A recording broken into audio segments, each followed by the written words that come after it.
Alam mo ba na habang tumatanda tayo, bumabagal ang natural na produksyon ng stem cells sa katawan? Ito ang mga cell na tumutulong sa pagkukumpuni, pagbabago at pagre-rehenerasyon ng iba't ibang tissue natin.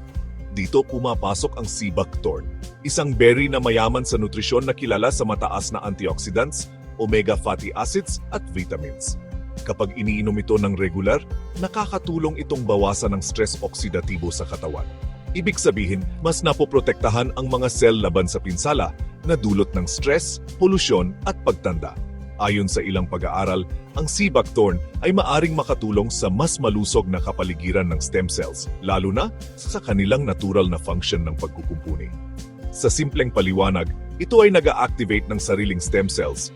Tumutulong naman ito sa katawan para mas masuportahan ang natural na proseso ng pagbabago. Kaya maraming umiinom ng sea buckthorn para sa mga benepisyo tulad ng mas malusog na balat, mas mabuting recovery, pinahusay na immunity at pangkalahatang suporta laban sa pagtanda.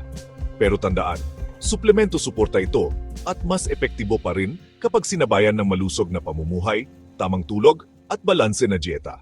Kung gusto mong alagaan ang katawan mula sa loob palabas, ang sea buckthorn ay maaring maging magandang araw-araw na suporta para sa kalusugan ng selular.